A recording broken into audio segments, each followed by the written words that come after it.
Ao longo da história, existiram muitos ditadores cruéis e terríveis. Mas poucos foram tão insanos como Muammar Gaddafi. Este cachorro louco do Oriente Médio tem como objetivo uma revolução mundial. Ele é um louco, sabe? Ele é pirado. Mas por mais de 40 anos, o governante líbio aterrorizou, torturou e atormentou o mundo, cometendo um ato horrendo após o outro.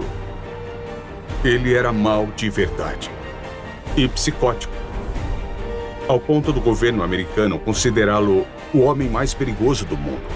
Esta é a história do ditador que governou por mais tempo no Oriente Médio. De suas origens como um jovem idealista e revolucionário, às suas ações insanas em seu país e no exterior. E de como seu delírio de grandeza acabou levando à sua queda.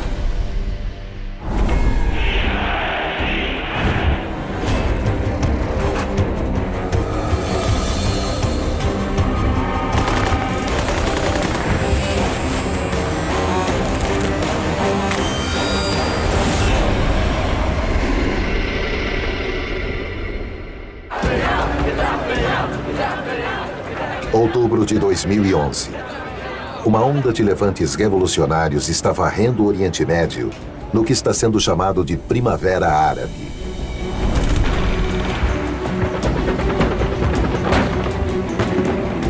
Na Líbia, um ditador de 69 anos, o coronel Muammar Gaddafi, foge para se salvar. 2 meses antes, rebeldes apoiados pela OTAN o forçaram a abandonar sua capital, Trípoli.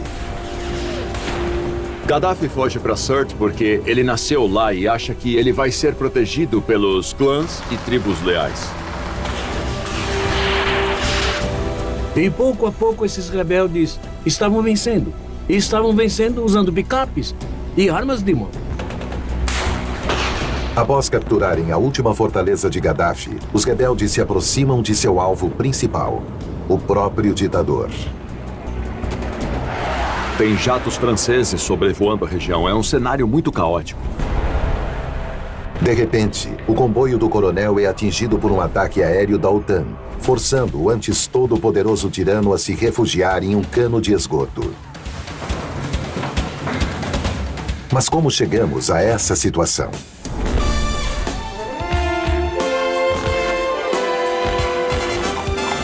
Em 1969, a Líbia é um país cheio de dinheiro do petróleo.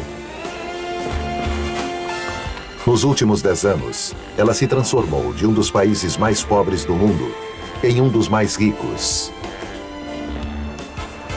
Mas nem todos estão aproveitando essa bonança. A maioria dos líbios viviam no campo, em condições muito miseráveis. Basicamente de subsistência. Seu governante, o rei pró-ocidental Idris I, é extremamente corrupto. O rei Idris gastou boa parte dos lucros do petróleo com ele, seus aliados e sua família, e muito pouco com o povo da Líbia. O setor mais miserável da sociedade líbia são os beduínos. Os beduínos são tribos nômades que estão sempre tentando sobreviver. Um beduíno, um oficial do exército, está determinado a acabar com a miséria do povo de seu país, libertando-o das influências imperialistas ocidentais. Gaddafi, em 1969, já era um oficial com apenas 27 anos de idade. Era um homem jovem e idealista que queria transformar a Líbia.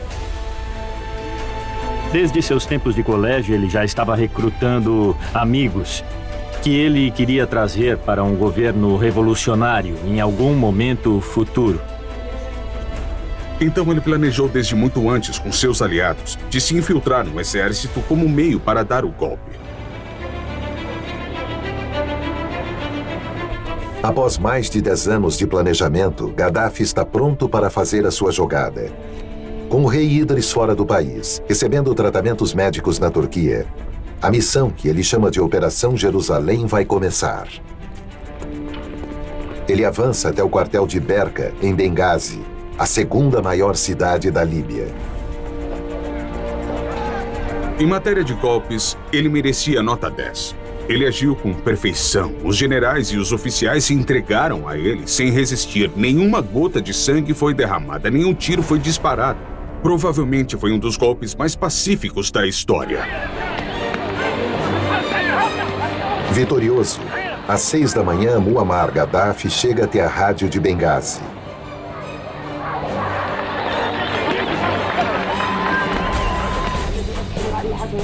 Pela primeira vez, ele fala ao povo líbio. A partir de agora, a Líbia será livre, sob o nome de República Árabe da Líbia. Irmãos livres em uma sociedade na qual, com a graça de Deus, hastearemos as bandeiras da irmandade e da igualdade. A população tomou as ruas eufórica, celebrando por terem esse novo governo de um homem do povo. A euforia tomou conta de toda a Líbia. Junto de seus aliados, ele proclama a criação de um Conselho do Comando Revolucionário. Gaddafi é o seu presidente, o que torna o jovem de 27 anos o homem mais poderoso da Líbia. Para o povo líbio, o novo líder parece trazer mudanças positivas.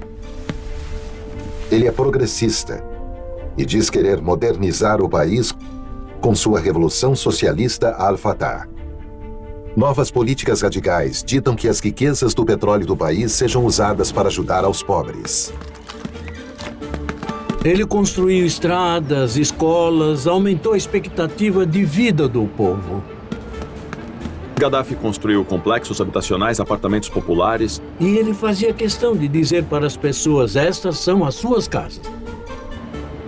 A qualidade de vida na Líbia, por um período, chegou a ser mais alta do que em alguns países, como o Brasil ou a Rússia soviética.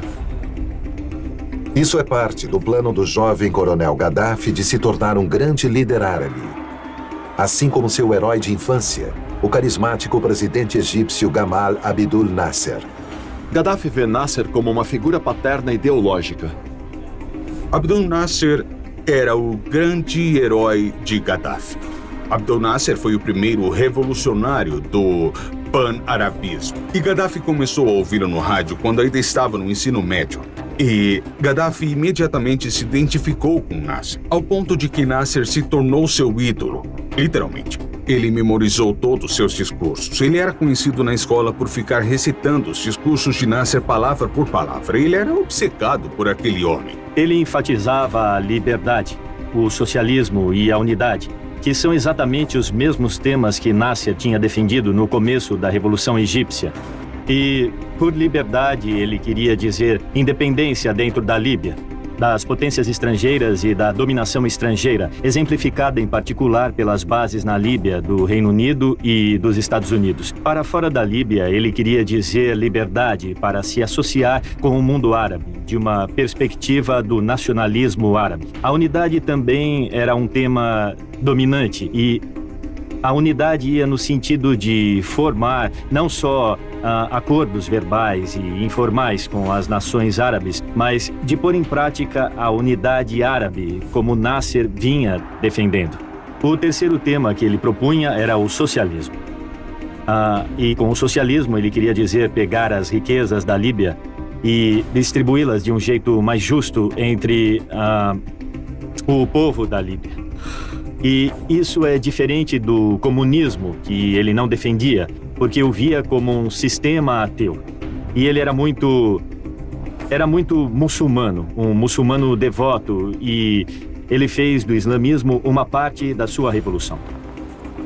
Com seu sucesso em expulsar as influências ocidentais no Egito, suas reformas profundas e políticas modernizadoras, Nasser é amplamente visto como líder do mundo árabe.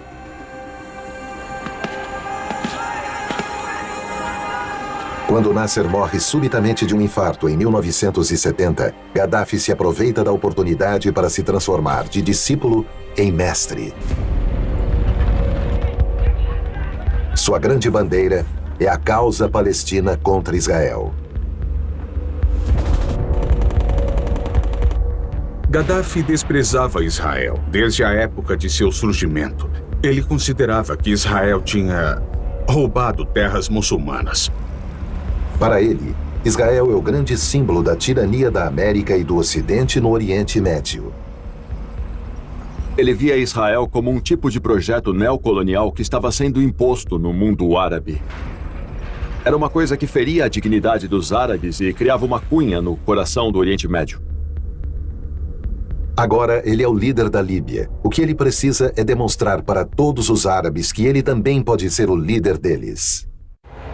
Este é o plantão de notícias da ITN, direto da Vila Olímpica de Munique, onde hoje pela manhã guerrilheiros palestinos armados atacaram os dormitórios da equipe olímpica de Israel. Eles balearam 2 israelenses e estão fazendo 20 atletas e 6 treinadores de reféns.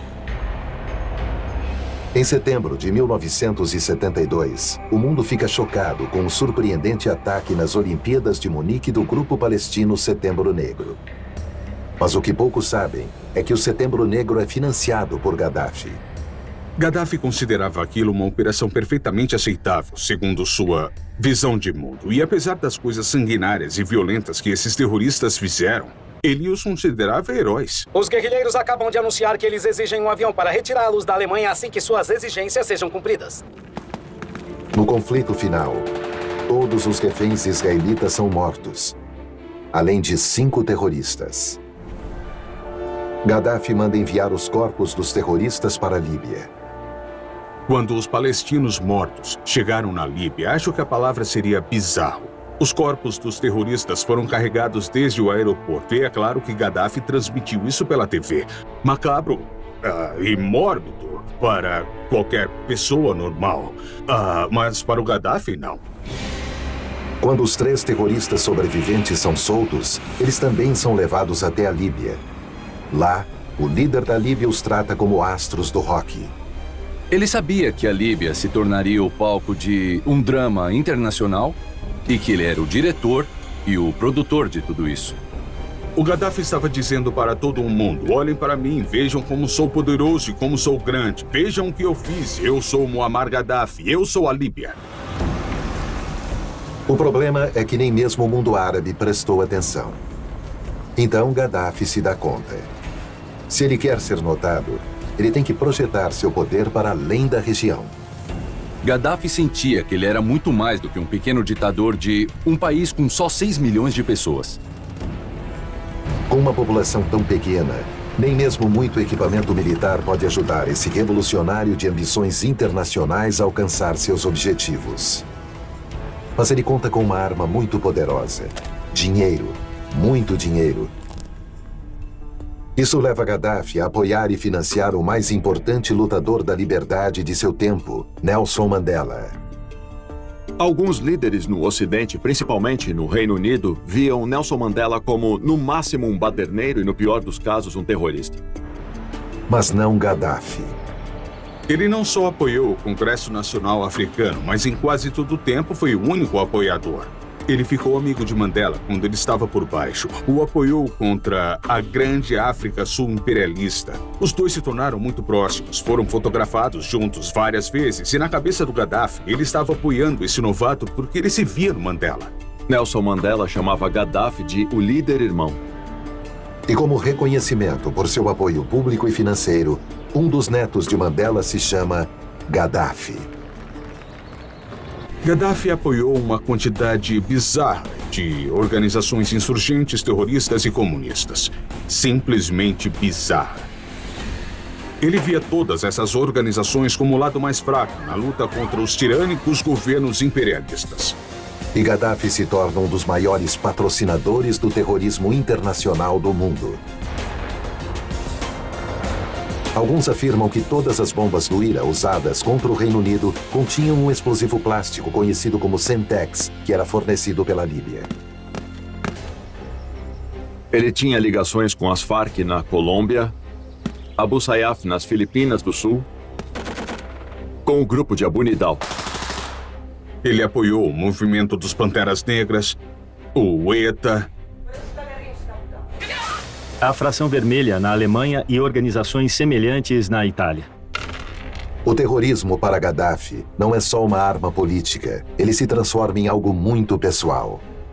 Ele sentia um prazer perverso com o terrorismo. Como Gaddafi era um beduíno, uma das bases de sua personalidade era a ideia do oprimido chegando ao poder para o povo.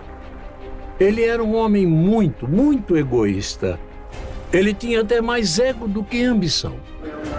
O apoio do coronel ao terrorismo leva à morte de milhares de inocentes, mas alcança o seu objetivo e faz com que ele seja notado. Ele era o terrorista de Estado inimigo número 1, ao ponto das agências de inteligência da América o considerarem o homem mais perigoso do mundo. 6 anos após assumir o poder, o amplo apoio do ditador líbio a vários grupos terroristas começa a provocar dissensões internas. Isso era impopular entre muitos membros do Conselho do Comando Revolucionário. Eles achavam que o dinheiro era para o desenvolvimento do país. Em resposta aos seus críticos, em 1977 ele dissolve o Conselho do Comando Revolucionário e declara ao povo ter descoberto um novo sistema político, uma alternativa ao capitalismo e ao comunismo. Ele o batiza de Terceira Teoria Internacional, que ofereceria uma solução revolucionária para os problemas de todo o Terceiro Mundo. Essa é a sua tentativa de ser levado a sério como um estadista filósofo. Ele expõe essas ideias em seu Livro Verde. Ele achava que o Livro Verde era uma obra-prima e que todos deviam estudá-lo, que nem o Mein Kampf do Hitler ou o livro do Mao Tse-tung ou a Constituição Americana. Na verdade, o manifesto supostamente visionário de Gaddafi é uma mistura incoerente de declarações geralmente contraditórias. O livro de Gaddafi era bobagem. Uma das ideias ali era que ele queria que todo mundo criasse galinhas. E ele fez todo mundo no país criar galinhas. Deu galinhas e gaiolas para colocá-las, inclusive para quem vivia em apartamentos. As pessoas comiam as galinhas e usavam as gaiolas para guardar jornais. Era loucura. Mesmo parecendo uma piada, o Livro Verde ocultava um propósito muito mais sombrio. Ele é a sua ferramenta de doutrinação. As crianças nas escolas eram forçadas a lê-lo. Era uma coisa que fazia parte da educação cotidiana, ler aquele livro e olhar para as fotos dele. Parte de sua ideologia é que não há necessidade de partidos políticos, governos ou mesmo de leis. Ao invés disso, os líbios teriam uma democracia direta através dos novos congressos populares de base. Esse conceito de democracia era uma farsa completa. E, na verdade, a Líbia era uma ditadura plena e sob o controle de Gaddafi.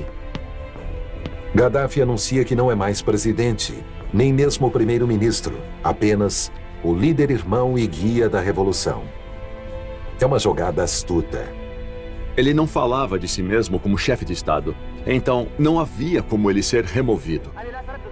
O líder-irmão conclui sua nova teoria política com uma afirmação reveladora. Os que são mais fortes na sociedade governam. Em seu caso, sua força vem de sua grande e truculenta polícia secreta. As pessoas nunca sabiam de verdade quem é que estava espionando quem. Não era incomum ver pessoas serem tiradas da rua, arrastadas até um carro sem identificação e levadas embora. Você não precisa fazer isso com frequência, nem com muitas pessoas, para todo mundo ficar sempre um pouco preocupado. Será que eu fiz algo de errado e sou o próximo? E se Gaddafi decidir que você o traiu, ele vai esmagá-lo.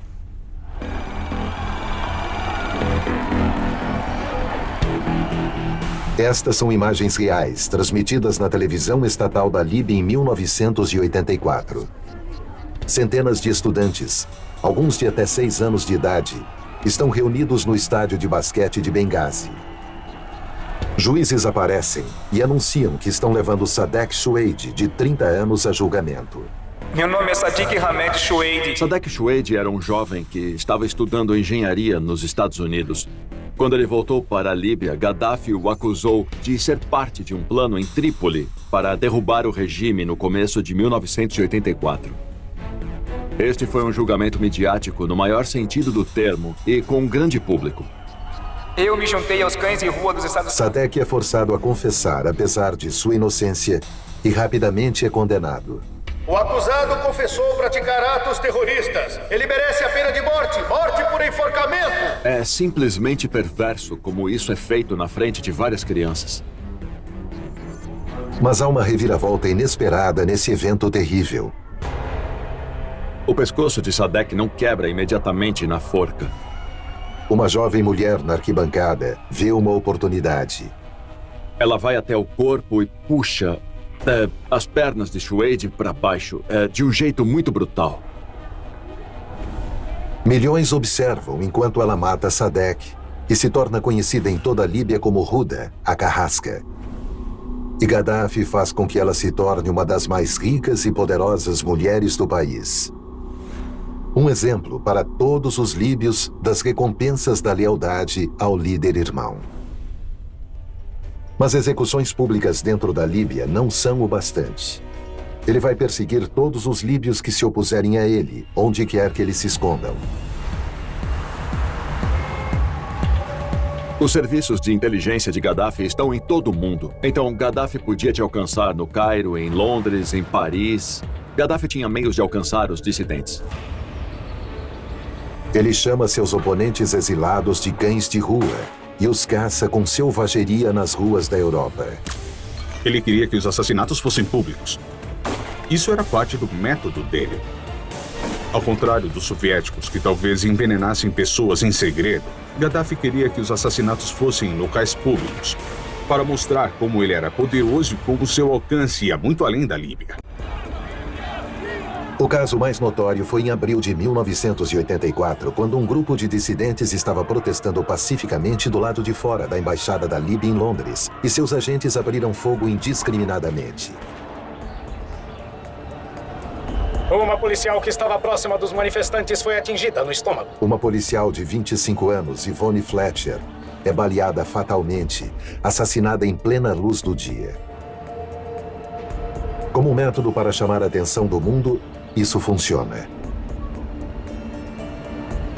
O Reino Unido corta relações diplomáticas com a Líbia.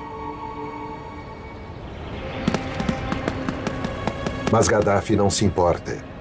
Ele já encontrou um palco ainda maior onde aparecer. De todos os ditadores modernos, Gaddafi era o que mais queria atenção. Ele passa de períodos de lucidez para outros de instabilidade completa. Ele está ficando fora de controle. No começo de 1986, a Marinha dos Estados Unidos está realizando manobras no mar Mediterrâneo, próximo da costa norte da Líbia. Eles estão indo diretamente para uma parte do mar conhecida como Golfo de Sidra. Os Estados Unidos estavam fazendo exercícios navais de rotina no Golfo.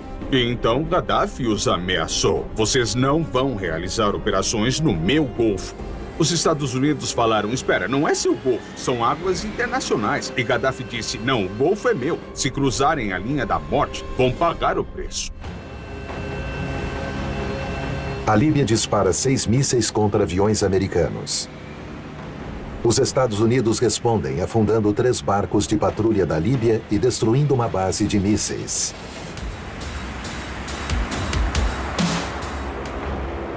Agora, Gaddafi aumenta o tom e declara que está em um período de guerra. E ele pretende lutar uma guerra suja. Suas ações vão colocá-lo numa rota de colisão com os Estados Unidos e farão dele o inimigo público número 1.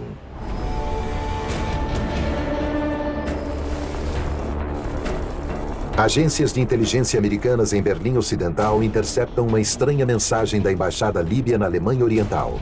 Trípoli vai ficar feliz quando vir as manchetes dos jornais de amanhã.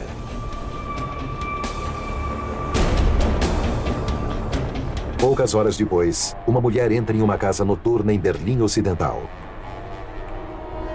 A casa noturna Labelle era conhecida como lugar dos americanos. Era lá que os soldados e suas famílias costumavam ir. E se você queria machucar os americanos, lá era o lugar. Nessa noite, como em outras, a pista de dança está repleta de soldados americanos.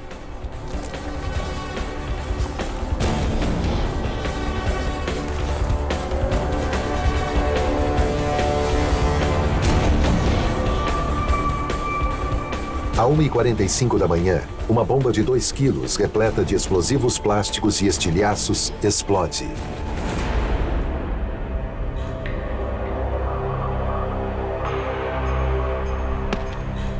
3 pessoas, entre elas 2 soldados americanos, são mortas.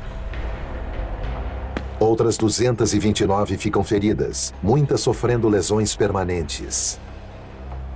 Foi uma cena horrível. Ela chocou os Estados Unidos, é claro. Ela foi um dos primeiros ataques diretos em que tropas americanas foram mortas em uma explosão assim. Isso foi um choque e uma indignação.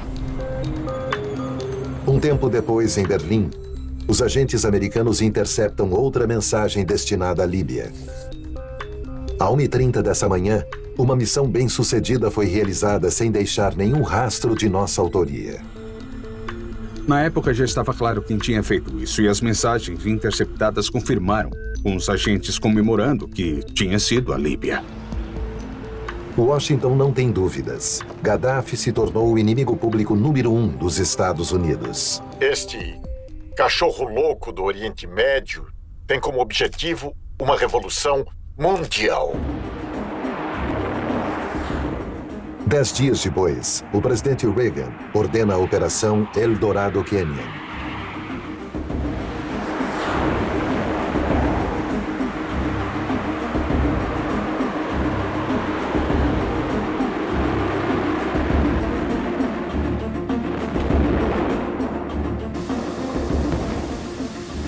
A fortaleza de Bab al-Azia de Gaddafi é atingida. Mas apesar de sua casa destruída, Gaddafi escapa ileso. Mas ele afirma que nem toda a sua família teve tanta sorte. Gaddafi veio a público com uma declaração de que tinham matado Hannah, sua filha adotiva. Ele tentou usar isso como um jeito de se apresentar como alguém que estava sob o ataque do grande Satã dos Estados Unidos, e isso como um jeito de aumentar o apoio popular de si mesmo e do regime. E ele ataca o Ocidente. Seu governo é um governo terrorista. Reagan é o maior terrorista do mundo. Vocês estão longe de serem civilizados. Nossa nação é mais civilizada. Mas nem tudo é o que parece. No fim, era tudo uma armação. A filha dele não tinha sido morta. Mas a verdade não vai impedir Gaddafi de se vingar contra os americanos. Imediatamente depois do ataque, dava para ver que ele tinha ficado mentalmente afetado pelo ataque. Ele era relativamente instável e era louco como uma raposa. Você não podia fazer isso com Muammar Gaddafi, o grande, o líder irmão. Quem quer que fizesse isso ia ter que ser colocado de volta no seu lugar.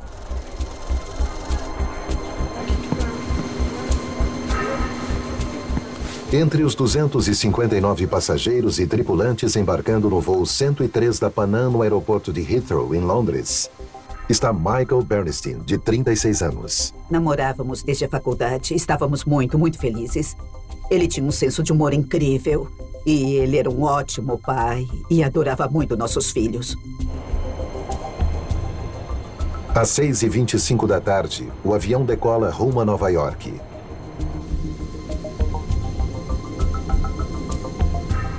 Às 7h03 da tarde, o voo 103 da Pan Am está 31 mil pés acima de Lockerbie, na Escócia.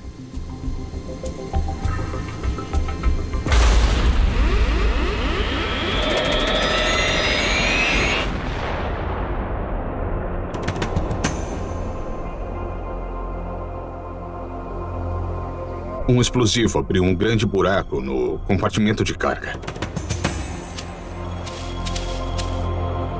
O avião se despedaçou a 35 mil pés.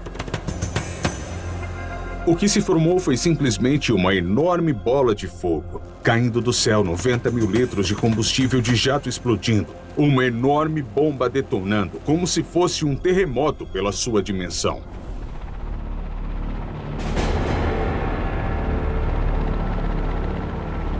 Ela destruiu cerca de uma dezena de casas. Algumas pessoas nessas casas foram incineradas e nunca mais foram encontradas. 270 pessoas morrem no desastre de Lockerbie, entre elas o marido de Stephanie, Michael. Foi só quando eu estava no meu porão, na bicicleta ergométrica, assistindo o noticiário, que eu vi uma notícia sobre um avião que tinha caído na Escócia. E eu tive aquela famosa sensação ruim na boca do estômago de saber que podia ter sido o avião dele. Meu filho desceu as escadas primeiro e ele mal tinha 4 anos, então crianças de 4 anos não entendem o conceito de que a morte é irreversível. E então, quando minha filha desceu as escadas, ela parecia que tinha tomado um soco no estômago, porque é claro que com 7 anos e meio ela já entendia o que isso significava. Foi a coisa mais difícil que eu tive que fazer na minha vida.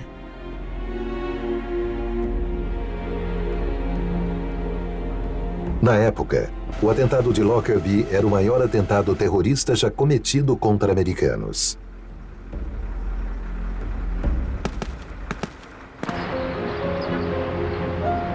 Na Líbia, Gaddafi nega ter qualquer ligação com o atentado. Naquela época, quase todo mundo achava que tinha sido o Irã. Nós só achamos que tinha sido a Líbia bem depois. E o medo era de nunca descobrirmos quem foi. Para começar, se o avião não estivesse atrasado, ele teria caído no oceano e nós nunca teríamos achado o timing. Mas ele caiu na Escócia. Nós conseguimos achar os escombros e ajudar as pessoas. E achar, eventualmente, algumas provas. Mas ninguém sabia o culpado e não achávamos respostas. Simplesmente porque não havia respostas. Sabe, ninguém sabia. Foram 19 países diferentes envolvidos nessa investigação. Porque havia 19 nacionalidades diferentes naquele avião. Naquela época foi a maior investigação da história do FBI. Eles acharam um pequeno circuito eletrônico com um interruptor que estava preso no metal e que era parte dos indícios, e começaram a rastreá-lo e a reconstruí-lo. Eles identificaram esse circuito como sendo o mesmo dispositivo detonador que um agente da Líbia tinha usado antes para detonar uma bomba de Semtex em um ataque fracassado. Era o mesmo tipo de circuito. Também descobriram que ele veio de uma remessa desse mesmo circuito e da qual tinham sido vendidos para o exército da Líbia. Então tinham certeza que tinha vindo da Líbia. Apesar de negarem, uma investigação de quase 4 anos revelou que 2 agentes líbios plantaram a bomba a bordo do avião. Isso mudou tudo para a CIA e para os Estados Unidos. Tínhamos achado um inimigo que podia fazer esse tipo de coisa e realizar esse tipo de plano sofisticado sem ser descoberto. Em resposta, as Nações Unidas impõem duras sanções à Líbia. Gaddafi se tornou quase um pária internacional. Isso não caiu bem para ele, porque ele sempre tinha visto a Líbia como um palco pequeno demais para si. Então isso foi duro demais de engolir para ele. A resposta do ditador líbio a esse isolamento é se afundar ainda mais em sua crueldade e sede de vingança. Seus métodos vão se tornar ainda mais insanos. Um exemplo disso é o tratamento dado ao seu antigo ministro do exterior. Mansour Rashid El-Kikia fugiu da Líbia em 1980. Por 13 anos, Gaddafi aguarda pacientemente. Em dezembro de 1993, El-Kikia chega ao Cairo, Egito, para uma reunião da Organização Árabe de Direitos Humanos que ele ajudou a fundar. Ter um dos seus, em que você confiou, se voltar contra você, fazer declarações públicas fortes e organizar pessoas contra você no exterior, era simplesmente inaceitável na cabeça de Gaddafi e ele achava que tinha que dar um jeito em El-Kikia. Os agentes de Gaddafi estão esperando por ele.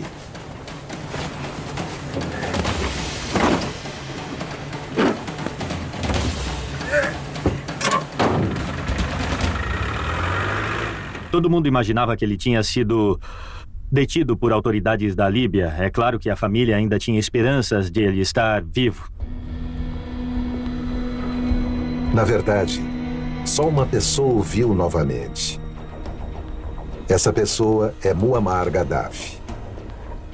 E ele o mantém em seu congelador. Um homem muito mau.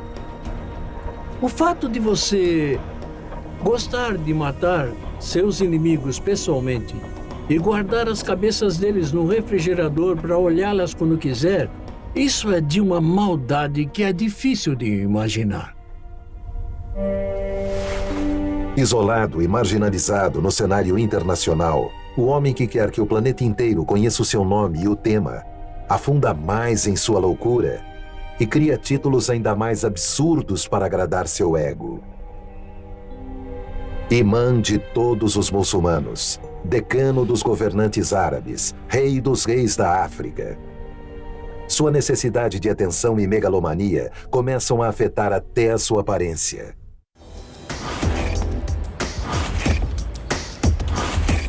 As roupas de Gaddafi se tornaram mais luxuosas e mais extravagantes, ao ponto dele se tornar quase que o Liberace do mundo árabe.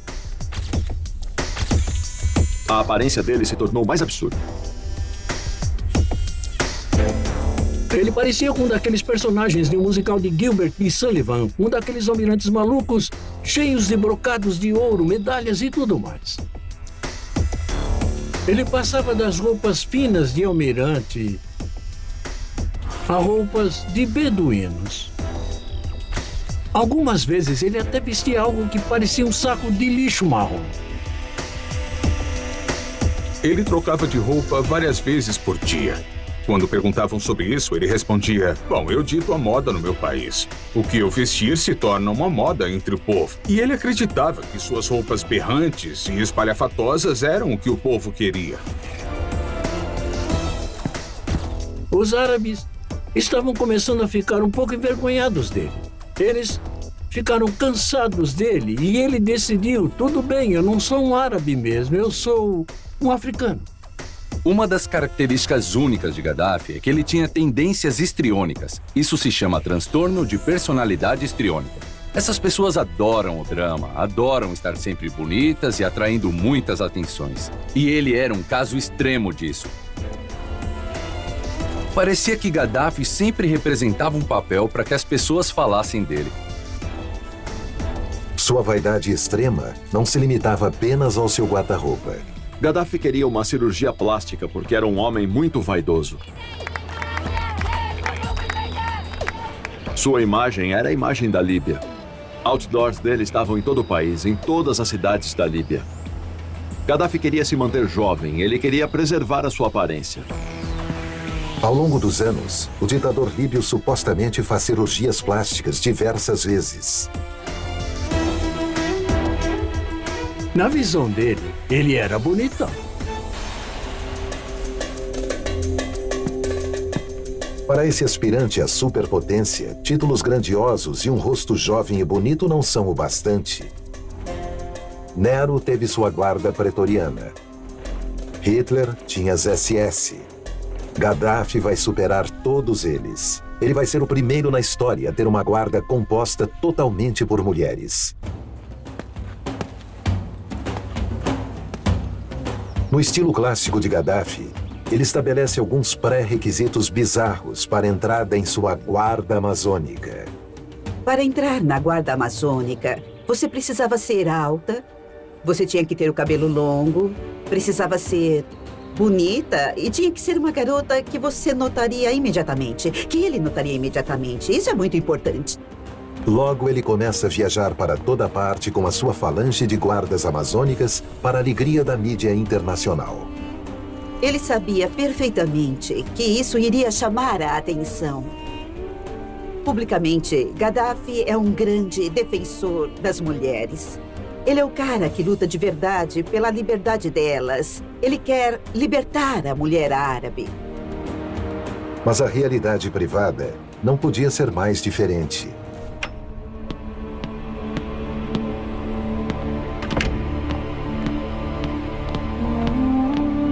Quando você se tornava uma das guardas amazônicas em volta dele, entrava pro harém dele. Elas eram mantidas como em uma prisão. E ele chamava as garotas noite e dia, batendo nelas, obrigando-as a fazer sexo com 1, 2, 3, 4 pessoas e obrigando-as a fumar, beber, dançar, a usar cocaína. Ele era como uma fera, como um monstro. E não eram só as amazônicas que eram vítimas de Gaddafi. Ele era obcecado por sexo. Com frequência dizia que ele precisava ter 4 garotas diferentes por dia. Gaddafi usa sua posição como líder-irmão para encontrar mais e mais vítimas, inclusive em suas visitas oficiais às escolas. Escolas, é claro, eram um incrível reservatório para ele. Ele punha a mão dele na cabeça dela. Esse era o sinal para seus guarda-costas, dizendo: esta aqui, quero ela. E ela podia dizer tchauzinho para a infância dela. Ele ia para casamentos e escolhia garotas que ele queria sequestrar e estuprar. Em alguns casos, eram mortas e nunca mais vistas. As mulheres e garotas levadas por Gaddafi estavam completamente indefesas. Sexo e estupro são tabus muito grandes. Não se pode falar sobre isso na Líbia. É uma sociedade muito conservadora. O estupro significa que sua vida é totalmente destruída. Que você vai ser ostracizada se descobrirem. Que você vai ser expulsa da sua família. É o crime perfeito. O criminoso, o próprio Gaddafi, podia fazer o que ele quisesse, porque ele sabia que ninguém ia enfrentá-lo. O estupro não serve apenas para satisfazer os torpes desejos de Gaddafi. Ele também o usa para aterrorizar seus oponentes. Ele usava o sexo para dominar as pessoas, para humilhar as pessoas. Para ele, era mais uma ferramenta para governar. E quando ele queria humilhar alguém, geralmente pessoas ricas e poderosas de seu país, ele costumava estuprar suas filhas e esposas. É impossível saber quantas mulheres e garotas Gaddafi estuprou. Eu acho que é possível dizer que Gaddafi foi o mais cruel estuprador da história.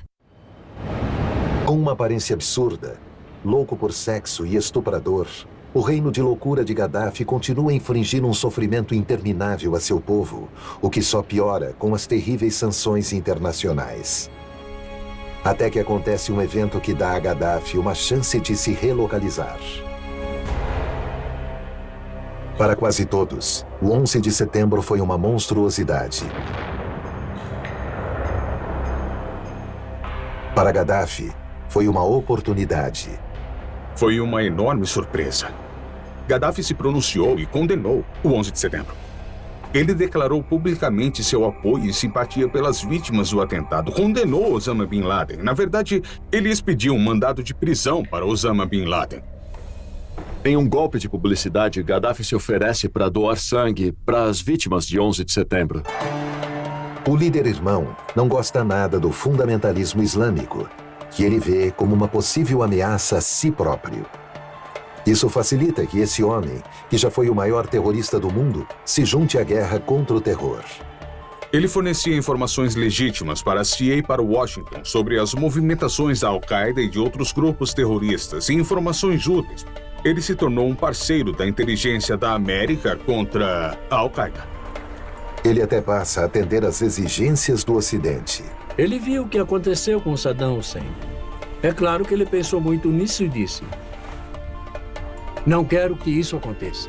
Hoje, em Trípoli, o líder da Líbia, o coronel Muammar al-Gaddafi, publicamente confirmou seu compromisso de revelar e desmantelar todos os programas de armas de destruição em massa de seu país.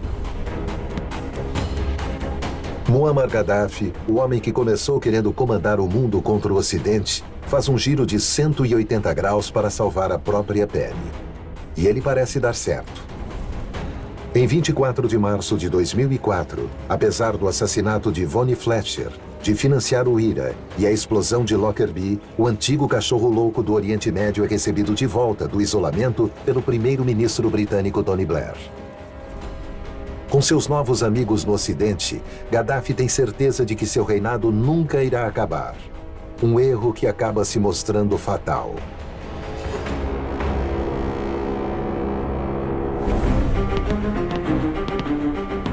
Em setembro de 2009, após tentar por 4 décadas, parece que os sonhos de Muammar Gaddafi de se tornar um estadista internacional estão se realizando. Apesar dos anos de assassinato, tortura e estupros sistemáticos para manter seu regime tirânico, o ditador líbio é saudado pelos líderes mundiais. Ele era tão vigarista que achou que tinha enganado a todos. Achou que todos nós agora íamos apoiá-lo em qualquer coisa que quisesse fazer, que dali por diante a gente gostava dele. Mas isso nunca aconteceu. Nós nunca confiamos nem um pouco nele. E então, no começo de 2011, uma onda de levantes revolucionários começou a se espalhar pelo mundo árabe. A Primavera Árabe. Em fevereiro, protestos pacíficos começaram na Líbia. A resposta dele foi: não. O povo da Líbia me adora. Todos me adoram. Isso é coisa da Al-Qaeda. Eles drogaram as pessoas. E ele disse: assim que as pessoas se livrarem do efeito das drogas, vão voltar ao normal, se dar conta que me amam e de que os Estados Unidos colocou alucinógenos no café delas. A essa altura, ele já estava totalmente fora da realidade. O líder irmão começa a apontar seu armamento pesado indiscriminadamente contra seu próprio povo.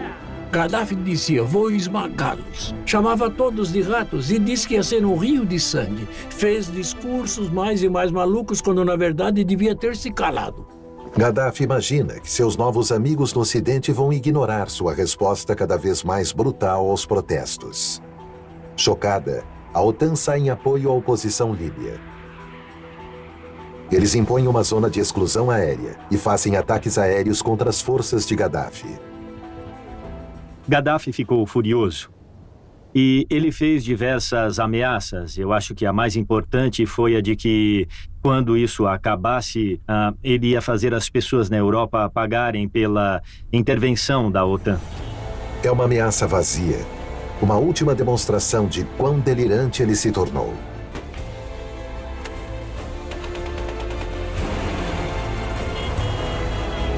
Em outubro de 2011, o ditador líbio de 69 anos está fugindo desesperadamente de uma cidade para outra, enquanto os rebeldes apoiados pelo Ocidente vão avançando.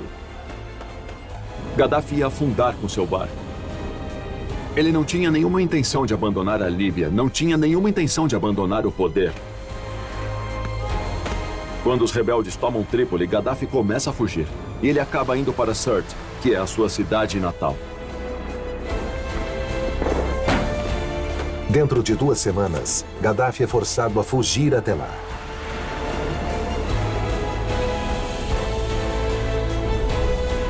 Rastejando pelas areias do deserto, ele desesperadamente busca por um veículo intacto para continuar sua fuga.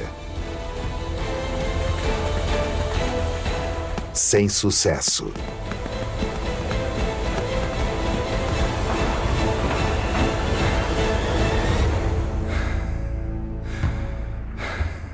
Alguns minutos depois, ele finalmente se reencontra com a realidade. Ele estava gritando com essas pessoas dizendo: como ousam fazer isso? Eu sou seu líder, o povo me ama. E um desses caras deu um tapa na cara dele e disse: calado, seu cão. Anos de opressão e ódio vêm à tona com tudo.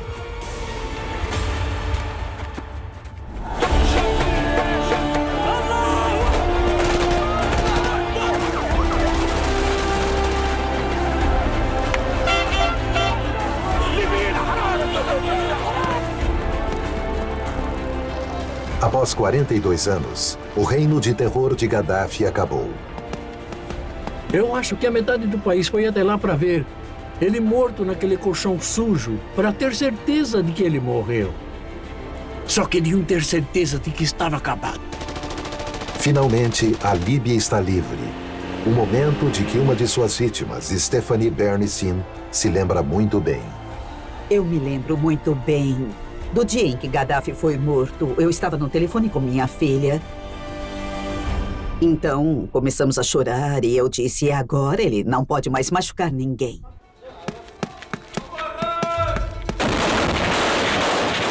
Infelizmente, a Revolução de 2011 rapidamente se transformou em uma violenta guerra civil. Muammar Gaddafi deixou uma Líbia tão dividida que o país ainda está lutando para se reerguer da sombra de seu mal.